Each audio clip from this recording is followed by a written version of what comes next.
नमस्कार दोस्तों, मधुर कथाएं चैनल पर एक बार फिर से आपका हार्दिक अभिनंदन है। तो आज की मेरी कहानी का शीर्षक है पत्नी की पेमेंट। तो चलिए शुरू करते हैं आज की अपनी ये कहानी। आज रवि ऑफिस जाते समय अपनी पत्नी गरिमा पर चिल्लाते हुए कहा, अरे यार, तुम थोड़ा जल्दी हाथ चलाया करो, नहीं चाहिए मुझे टिफिन। अगर तुम्हें इतना समय लगाना है तो मैं बाहर से ही खा लूंगा। गरिमा रवि की बात अनसुनी कर फटाफट रोटियां बेलने में लगी हुई थी ताकि रवि कहीं ऑफिस भूखा न चला जाए। रवि जब तक ऑफिस नहीं चला जाता तब तक गरिमा को कुछ न कुछ बोलते ही रहता था। अभी भी उसका बोलना खत्म नहीं हुआ था। वह कह रहा था, गरिमा, तुम्हें तो पड़ोस में काम करने वाली शांताबाई से ट्रेनिंग लेनी चाहिए।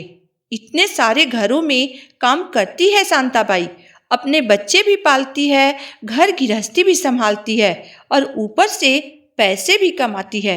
एकदम ऑलराउंडर है शांताबाई। और एक तुम हो जिसे खाना बनाकर देना है, उस पे भी टाइम से नहीं मिलता है। तभी गरिमा बोली, ये लीजिए आपका टिफिन। रवि की बात पूरी होने से पहले ही गरिमा ने उसे टिफिन पकड़ा दिया। रवि टिफिन लेकर ऑफिस चला गया। रवि के जाने के बाद वह भी थोड़ी देर के लिए बिस्तर पर लेट गई, परंतु नींद उसकी आंखों से कोसों दूर थी। सुबह के 8 बज चुके थे। रवि की रोज रोज शांताबाई और ऑलराउंडर की बात सुन सुन के गरिमा का मन दुखी हो गया था। रवि की कड़वी बातों से उसका दिल छलनी हो गया था। कहना तो वो भी बहुत कुछ चाहती थी, परंतु पत्नी होने के नाते वह कुछ कह नहीं पाती थी। वो हमेशा अपने आप को अकेला महसूस करती थी, क्योंकि रवि के पास उसके लिए समय नहीं था। रवि ऑफिस में काम के बाद अपने दोस्तों के साथ समय बिताना पसंद करता था, परंतु गरिमा को समय नहीं देना चाहता था, जिस कारण गरिमा हमेशा उदास रहती थी। गरिमा हमेशा यही सोचती थी, किसके साथ थोड़ी देर बैठूं और अपने मन की बात कहूं या हंसी मजाक करूं, क्योंकि पूरे मोहल्ले में उसकी कोई सहेली भी नहीं थी। सहेली होती भी कहाँ से? जब रवि ऑफिस जाता तो गरिमा की तरह ही मोहल्ले की सारी औरतें अपने अपने घर में काम में लगी रहती थीं, क्योंकि उनके भी पति और बच्चों का ऑफिस और स्कूल जाने का वही टाइम होता था। और जब तक आसपास की सारी औरतें अपना अपना काम निपटा कर शाम को बाहर निकलती थी और पार्क में एक दूसरे से मिलती जुलती थी, अपने अपने घरों की बात करती थी, हंसी ठहाके लगाती थी, तब तक रवि का ऑफिस से आने का टाइम हो जाता था।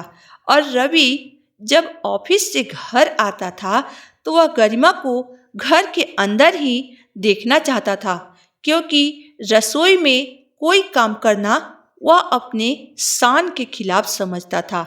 रवि की सुबह 7 बजे की ड्यूटी गरिमा के नींद की दुश्मन बन गई थी। सारा दिन बर्तन धोना, कपड़े धोना, झाड़ू पोछा करना, खाना बनाना, बच्चों की होमवर्क कराना और भी बहुत सारे छोटे मोटे काम होते थे, जो अक्सर नज़रअंदाज कर दिए जाते हैं, पर उसमें भी बहुत समय लग जाता है। गरिमा को अपने लिए थोड़ा भी समय नहीं मिल पाती थी। उसके चेहरे पर चिंता और थकान के चलते झुर्रियाँ पड़ने लगी थी। जब से शादी करके आई थी, रवि उसे कुछ न कुछ कड़वी बातें बोलता ही रहता था।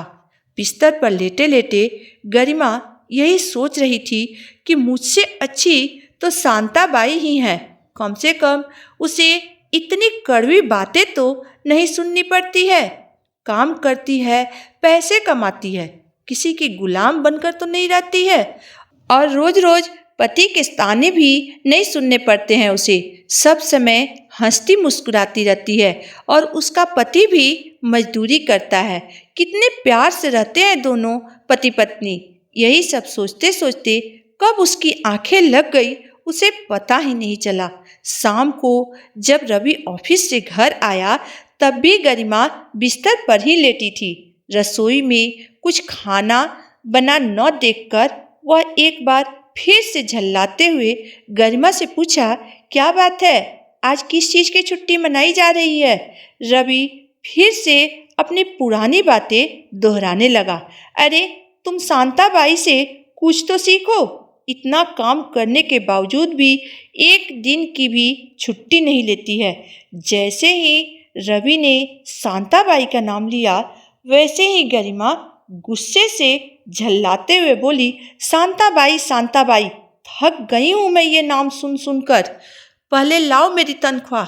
गरिमा की बात सुनकर रवि लगभग चिल्लाते हुए बोला, एक क्या बकवास कर रही हो तुम? किस बात की तनख्वाह? तब गरिमा बोली, मेरी मेहनत के। तब रवि ने कहा, कैसी मेहनत?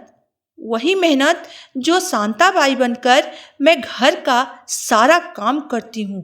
आपकी नज़र में तो मेरी शांताबाई से ज़्यादा अहमियत तो है नहीं, इसलिए मैं चुप रहती हूँ। लेकिन आपने मेरी चुप्पी को मेरी कमजोरी समझ लिया है। परंतु अब मैं भी चुप नहीं रहूँगी। मैं भी अपने काम की शांताबाई की तरह पगार लूँगी। तब रवि बोला, ये तो हर घर की औरत करती है, तुम कौन सा नया काम कर रही हो?